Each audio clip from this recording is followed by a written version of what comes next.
Welcome to Cut the Bull, an insightful podcast which addresses the news of the day and the cultural issues plaguing our society, bringing logic and context to these topics and discussing solutions too real for mainstream pundits. Now, here are your hosts, Charles Love, Shamika Michelle, and Wilfred Reilly. Hello and welcome to Cut the Bull. I am Charles Love alongside my co-host Wilfred Reilly, and we're missing the star, Shamika Michelle, so we're kind of like going to see Gladys Knight in the Pips, and all you got are the Pips. So, Will, I hope you're ready to kick it up a notch. Yeah, Shamika's definitely the star of the show. But so you'll get an abbreviated version minus the star, but I think we're ready to actually perform to the level. So we are here. Remember her two phobias were fat people and midgets? I'm sure she had a laundry list, but yeah, she has a special place for the overweight. And we are joined here by Paul Rossi, a very powerful and strong person who was willing to do the things we're talking about today, actually speak up and take action because of what he saw happening. Paul, welcome. Thank you. It's great to be here. Thank you, everyone. So, Paul will be back again later or tomorrow to talk about some other things and give us more education. But here, we were thinking about what should we talk about, and we're going to do kind of like a translating of the woke kind of deal. So using some of the terms we've all heard either today for the first time or we've unfortunately seen it and heard it in the schools, and saying what it actually means and what it really does to the students and what's really happening to the culture.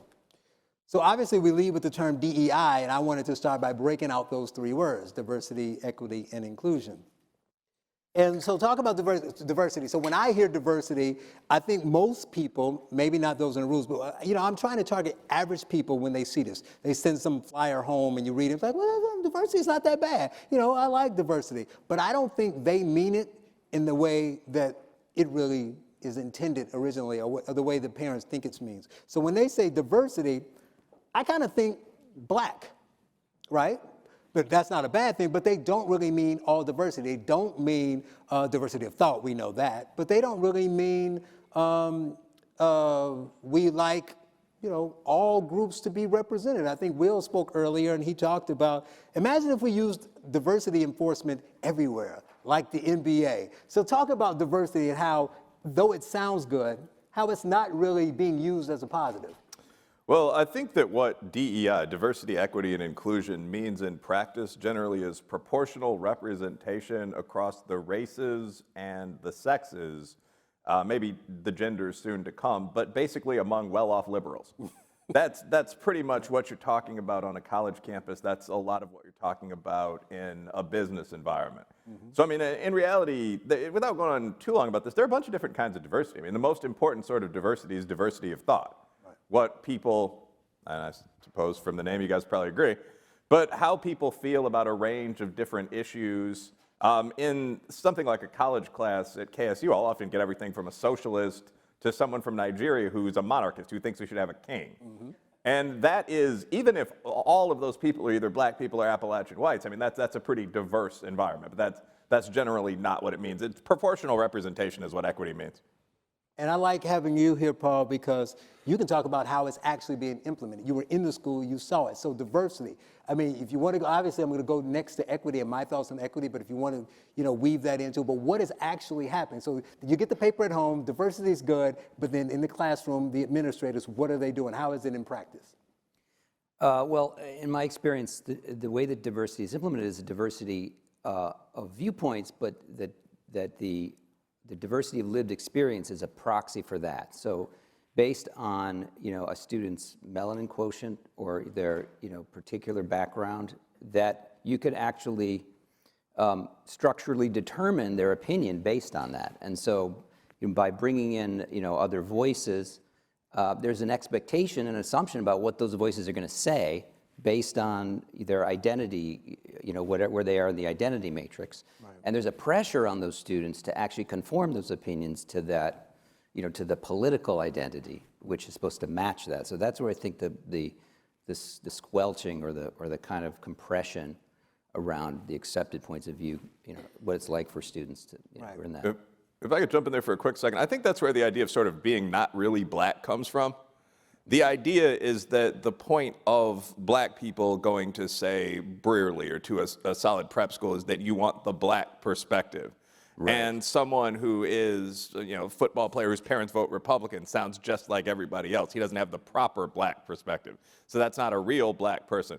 I will note, I have a law degree among a couple of others, and this actually comes out of a real world legal opinion. Technically, the justification for affirmative action isn't primarily, past abuse of, say, African Americans, because that wouldn't apply to many Latino immigrants, Southeast Asian immigrants, so on down the line. The primary justification for affirmative action is diversity, that it's very valuable for you to go to school with a bunch of people that look different. And the opinion, written almost entirely by upper middle class white justices, makes the sort of inherent assumption that these people will think differently from sort of the white mainstream. So you've got this idea that being racially black or Hispanic or whatever is supposed to go along with this idea of being politically black or Hispanic or whatever. And that's something that Nicole Hannah-Jones said pretty famously on Twitter recently. We all know that anyone can be racially black, but the important thing is being politically black. And that last sentence for me, but that ties into some other concepts like being white adjacent. Asians. I've been called in debates things like a black-white supremacist. So a lot of this is at Chappelle show levels. Right. But it comes from a practical idea, which is that the justification for what would otherwise be an illegal policy is diversity of thought, and this is how the black people think. Right. And that's the problem with the whole my truth thing push that we have, right? Because it's obviously flawed on its face, but beyond that, if everyone has a truth and we all believe my truth accounts for something, how do you dictate whose truth is greater? One of the things that and I'm not really political, but one of the things I tweeted out that people got upset about is they were talking about policing and black people giving their experience, probably some video, someone giving their experience, so this is what happened to me, I got pulled over for no reason and they pulled a gun on me. I'm not saying it didn't happen. So it was like, see, that black man's experience is X, and that proves that X, and proves Y. And I said, well, what about the people who haven't had that experience? What does that prove? They're also black, they also have an experience. So I posted something about me and my brothers. I have 2 older brothers. And I said at the time, the 3 of us were combined 125 years old. We had lived in well-off communities, poor communities. Some have a college degree, some don't, lived in the South, lived in the North, all these different things. And none of us have ever been accosted by the police. So does that truth count? And people are like, well, no, that's just your single, experience. You got lucky. We got lucky 3 times? I mean, it's baffling to me, but I think that it also goes to, I have a list of these other terms. I'm gonna jump ahead to one Beth Feely told me about. I was like, what else are you hearing? And she talked about empathy. They're pushing for empathy, and she sent me a couple links. And what I saw in it was, again, it sounds good, right? You want to be empathetic, you want to feel people's pain. But what it means, in my opinion, is it gives whites license. So you have the my truth. But if I'm a rich white liberal and I'm in a school with mostly white students, but I want to talk about the black experience, I don't have that lived experience. But through the framework of empathy, I can say, well, I've heard these stories from these individual blacks, and I have empathy for their situation, so I'm going to speak on their behalf since they're not here, and I'm going to take on this pain and the things that they've gone through and talk to you other white people about how we're the problem and how we need to fix it. So did you see any of that at the school you were at? Oh, yeah. It's a whole lot. That's a very interesting point. That's something. You didn't think about that, right? Yeah.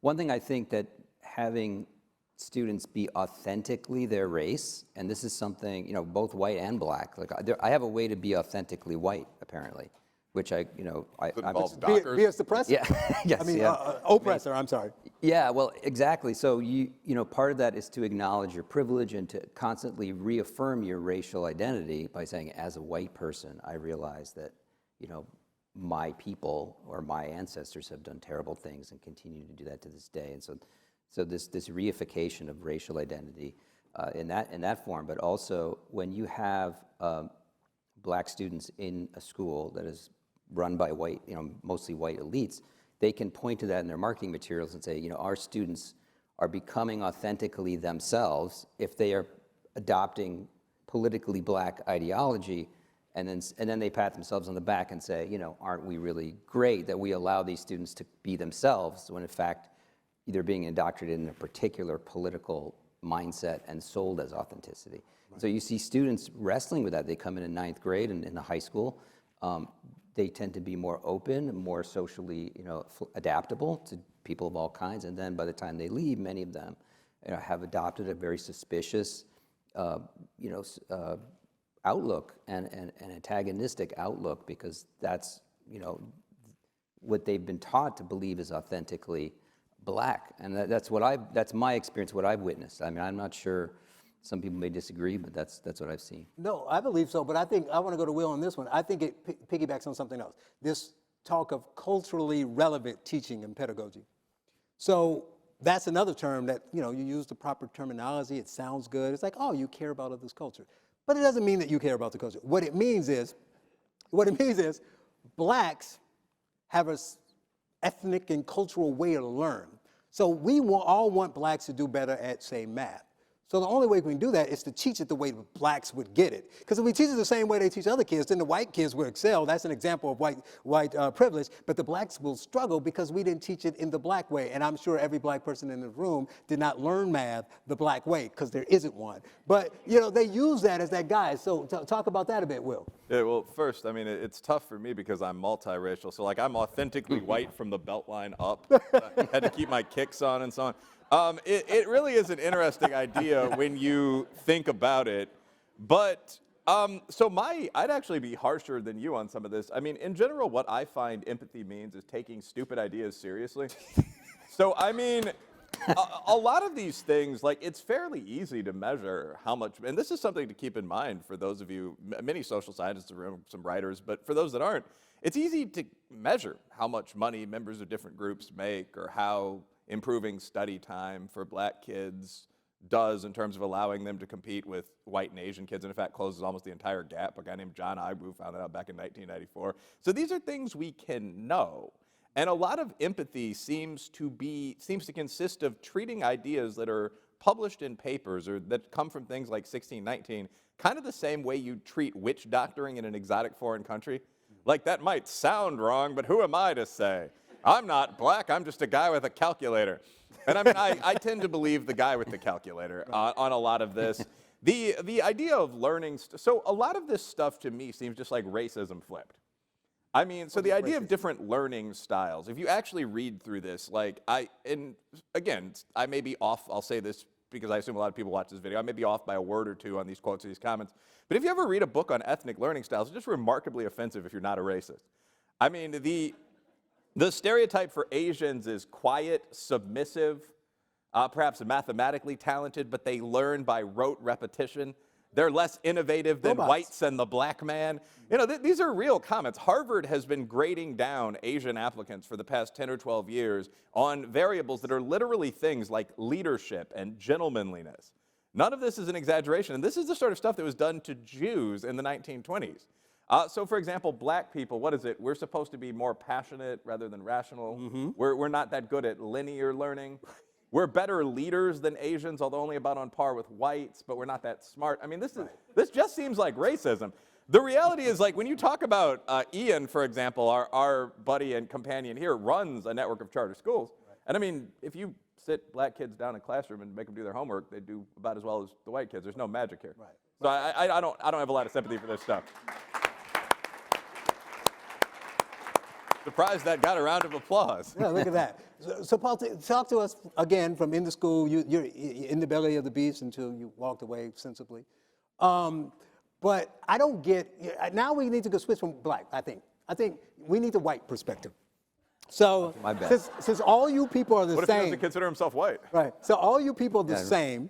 So yes. Can you tell me how white liberals are not racist, but whites as a whole are racist? So in order to correct the racism that the other whites, not you, are doing, you need to implement certain things that are geared towards Blacks, which turn out to be, like Will said, racist. So you have schools, I use this example often, I was applying for schools in Chicago, and I went to a school, it's a Catholic school, they invited all the Black kids that they could, they admitted them, and then to get more underprivileged Blacks, they would give scholarships. They made the other parents donate money like all private schools do. Come on, we need to up the funds so we can get more Black students in. And then all of a sudden they said, boom, we need a diversity and inclusion instructor.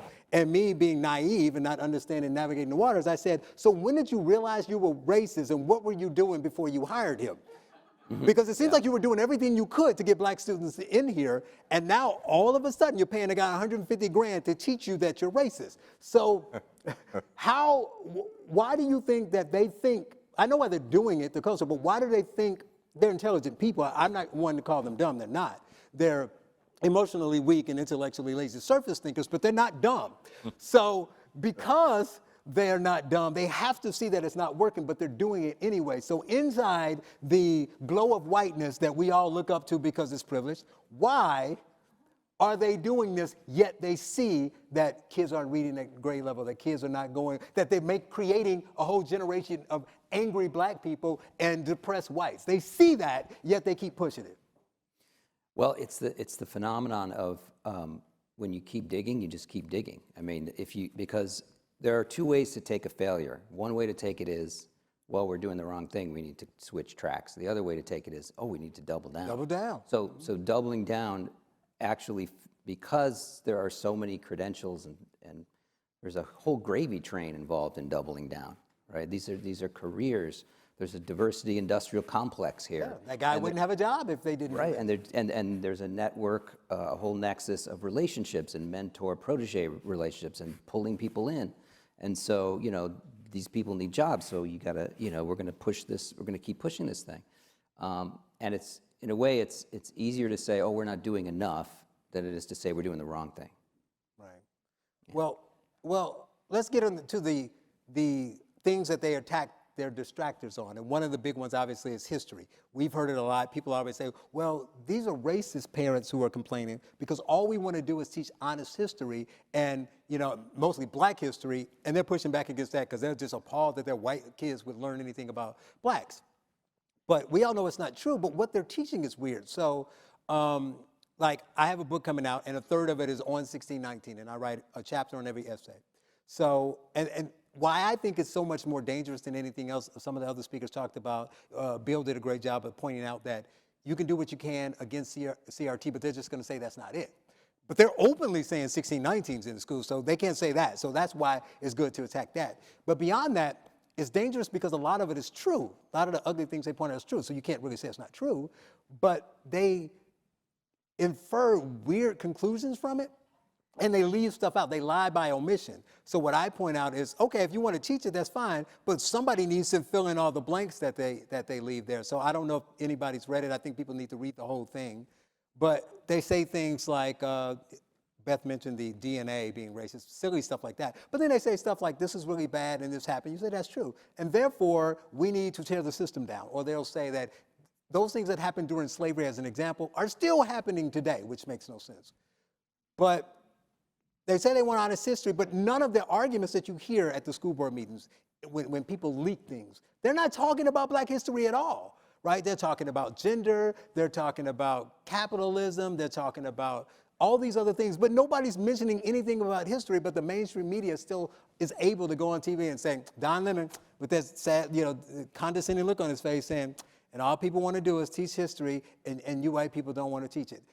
Why is that? Why are they getting away with that? It's so obvious that because you're leaking things and you're coming out and speaking out against what's happening, and none of it has to do with history. So why are people falling for that? Well, I can't really say, why people are falling for it. But when you talk about honest history and talking about honesty means a particular thing among the liberal left and sort of the postmodern thinkers that preceded it. So there's a famous critical theorist, his name is, I think, Paul Ricoeur, and he talks about the hermeneutics of suspicion, which is to actually suspect the worst of any grand narrative or any, totalizing, typically positive national narrative is one of the aspects of this. So when you're seeing the one-sided stories, for example, in the 1619 Project, and what's being omitted, the purpose of that is to say, well, since we're ripping the veil off of the lie, that's their version of honesty. Mm-hmm. Honesty doesn't mean a balanced view, like you say, including the omissions, and that's a particular politically motivated project to undermine the master narrative as they see it. So I think it's important to call that out. Yeah, I mean, I think it's obviously our opponent's political and strategic position isn't based in actual honesty. One interesting thing about all this is that I don't know anyone who doesn't want to teach reasonably honest history. I mean, there's an entire range of historical perspectives from 1619 over to 1776. Niall Ferguson is a historian, well respected on the right. I mean, there are many on the left. The World Socialist website ripped apart the 1619 project. I mean, their own fact checker said a great deal of it was untrue and nonsensical or something like that. I mean, if you Google 1619 fact checker says project didn't listen to her, you'll find the piece and read the quotes for yourself. But I don't think the focus is on honest history. I'm being a little repetitious here. I think that that's an easy argument to make as opposed to saying we want to put a politicized left-wing curriculum into the schools. The issue that I think both Charles and Paul raised is kind of the question of omission. So at the most simple, basic level, I've very frequently asked young college-age men and women whether they think slavery began in the USA. And the majority of them have said yes. So what we mean by omission is if you want to teach the history of slavery, there's a great essay by Tom Sowell about this, it's absolutely valid to teach the history of slavery.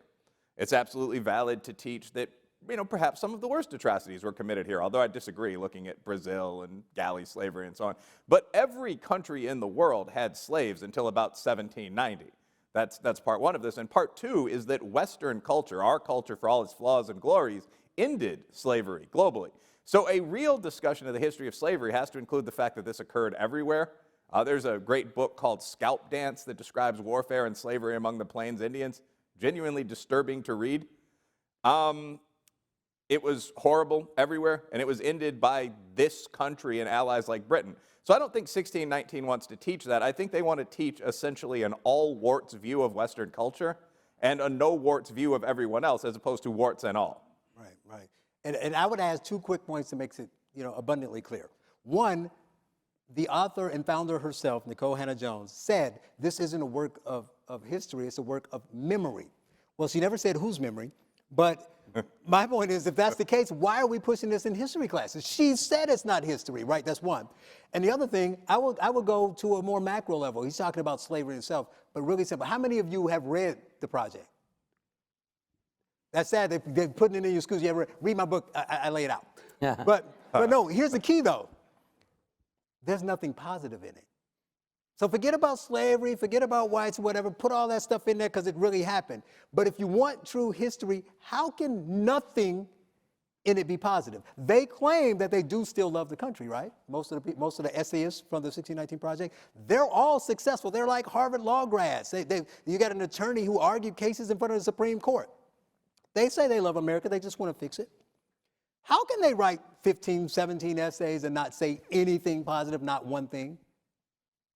It's fascinating to me. So that's the real key, that it's not honest history. It's not honest at all. They don't have anything positive to say. It's fascinating. But Paul, you gave me some other, because they keep growing, lists of things I've never heard of quickly. So talk about some of those: mindfulness and allyship and those, and I'm like, I don't even know what this means. I mean, did I put white saviorism on there? Well, we know about that one. Sorry, but we could talk about that. And then lastly, I guess we can finish up with white privilege. But talk about what those mean in school. So this is something I haven't heard many people talk about, so I think it's important, is the way that meditation and mindfulness, mindfulness is sort of the softer way of meditation, or and the way it's being used in some of these DEI trainings that I saw at my school was very disturbing to me. Essentially, the idea is to do breathing exercises and get the students to have an open mind and a posture of listening and acceptance. So what this is really doing is it's prepping. It's sort of prepping the brain for brainwashing, really. I mean, it's softening the brain, softening the critical consciousness of really interrupting what you're being told and thinking and asking yourself, do I really believe this? Does this sound right to me? And so there's this litany of recitation that happens with these mindfulness practices that precede the DEI sessions, which are I, I commit to listening. I commit to accepting other stories. I'm going to withhold judgment. All of these things. Do they make them chant it? Well, yeah, So actually. coming from sort of that business sector, I don't want to interrupt yours, but this is something that really happens. Yeah, There are yeah. kids in prep school doing meditative exercises and then saying like, I commit to listen to black people and stuff. Absolutely, absolutely. And I have, I've got the goods So on it. basically, it's like they're dumping this toxic filth on them, but they feel like, which is bad enough, but they don't feel it's soaking in fast enough. So Right. they found the chemical that would make it soak in the mind faster. I would love to Yeah. go to a seminar where this is taking place, just with a phone. Yeah, no, it's fascinating, and you can attend. I mean, you can sign up for these things, and they do. I guess we didn't do this at Grace, but in other places they'll do land acknowledgments and certain types of identity. When you say as a white person, it really doesn't matter what you say after that. The whole point is to say, to embrace your racial identity as in a submissive posture. And to literally, people will bow their heads, and then so they will. And then this ties into allyship. So being an ally, which is really it's a war metaphor, right? I mean, and it presumes that different races are literally different countries, and so to be an ally means to lend your material advantages without any strategic, say, input to the use of the other country. Okay, and then you have words like, if you really want to be a better ally, you can be an accomplice, which is a criminal metaphor. It sounds like a criminal. Right. Or if you really want to be an extra good accomplice, you're a co-conspirator. So these are terms that are used. You were quite making frequently. this up. I know it's being recorded, and you're just You can saying, check look, on this. I have the goods. We got the receipts. I can send you all of the material. Even if there was a moral basis to this, it would be an insane thing to teach kids in your society. That's one of the things that keeps striking me. I mean, our history actually includes both noble and ignoble moments. But even if it was mostly ignoble ones, that might not necessarily be what we chose to focus on in the third grade. Right. So this is an interesting technique in terms of building a unified multiracial nation. Yeah. R.I.P. Race Trader magazine. It's a real thing. Wow. And then lastly, let's talk about white privilege. So obviously that's where a lot of this stuff started talking about. You all have this privilege. So, and I think white people do have privilege. I'll say they do. But so does everybody else. There's also a black privilege. I can say things you can't say. That is a privilege. Right? There's American privilege, there's two-family household privilege. So it's kind of deceptive to say, well, do you think it's white privilege? They put me on the spot. I have to say yes, because technically there are some benefits, but it depends on, but not everywhere. It wouldn't be a white privilege to walk through the hood where I grew up. That would not be a privilege. I don't think it would, and Right? I think that's a very important thing. Right, It's so contextual, right? So when right. they say it's power or prejudice plus power, it's also multiplied by context. But that's racist because it's implying blacks don't have power. So did Barack Obama have power? There you go. It took whether he's guilty or not. It took 20 years to get Cosby. Did he have power? Did OJ have power? What do you mean we don't have power? Yeah. That's racist to sit around saying we don't have power. Right. I mean, who's the person that said, everyone thinks if someone's black, they must be broke. Yes. Right. I mean, that's ridiculous. Right. It's absolutely crazy. And what is the rhetorical fallacy or the statistical fallacy where you judge an individual within a group based on the mean of that group? I think that's what's going on. I think it's maybe the ecological fallacy. But it's not even a mean, though. I don't think it's right. the mean. The mean of blacks aren't, all the criminals. They haven't been shot. They're not uneducated. They're not living below the poverty level. It's not. It's more than whites. It's too many, but it's not the mean, right? It's 20%. So that's not the mean. It's absolutely insane. And, well, go ahead. No, this I think what you just said is an extremely important point. I mean, one of the assumptions of a lot of this stuff seems to be that most of your minority countrymen are failures. And that's not really the case. I mean, Asian Americans right now out-earn whites. Blacks, personal income, before you adjust for region and age and so on, are at about 85% of the white norm. The whole country is doing pretty well. It's the wealthiest nation in the world. So the idea here seems to be that white liberals need to, I think you're going to define white savior next, but come down on their pale horses and save these pathetic creatures. And that's not really the case. And last sentence, there seems to be a lot of really obvious projected racism in a lot of the books in this genre. I mean, I recently read Robin DiAngelo's White Fragility. I actually review it online if you want just pure comedy from a negative perspective. I don't think it's an extraordinarily fair review. But I mean, one of the things or perhaps it is, and that's the real joke, but one of the things that she says in the book, she's describing things like dates she went on with black people where she demonstrated she wasn't racist by talking about every situation where she shut down someone that was making black jokes, or just giving these incredibly black jokes. But well, it's okay for us. But no, but like, giving these incredibly bizarre scenarios, like we've all been there when everyone in a room full of your friends is saying racist things and you halfway agree. That might be a slight paraphrase. But I think the question for most white friends of mine would be, is that something that often happens? Do you often find yourself surrounded entirely by racists who you sort of agree with? If this keeps happening to you, you might consider the possibility that you are a bigot, or at least that your friends are. Right. So I mean, You attract them. yes, but I mean, so a lot of this seems to be people almost going through a psychotherapeutic kind of praxis in what they're saying. Right. Yeah, and that's pretty much the point. When you read through these books, you can very often see what the authors think about minorities. I mean, the country's 40% quote-unquote people of color, and most Indian Americans, Jewish Americans, depending how you classify them, black Americans, Cuban Americans, and so on, are doing fine, just like most white Americans. Most people don't spend all day sitting around obsessing about imaginary bigotry. They get up and go to work. Yeah, and the last thing about the white privilege is we've seen all this stuff, the teacher on TikTok, all these teachers going out bragging about the crazy stuff that they teach. But the problem is, not only do they have these negative views of blacks, they believe now that white privilege includes normal stuff. So like being on time, like Ian talked about the San Diego schools, how they were like, well, blacks can't show up on time and do their homework. So instead of forcing them to do it and having standards, let's just eliminate homework and let them come in whenever they want. How is that going to help any student who's failing, right? We're talking about race and we're talking about gender all the time and ignoring, I guess, the elephant in the room that we have white kids too, but unfortunately, disproportionately black kids, too many of them dropping out.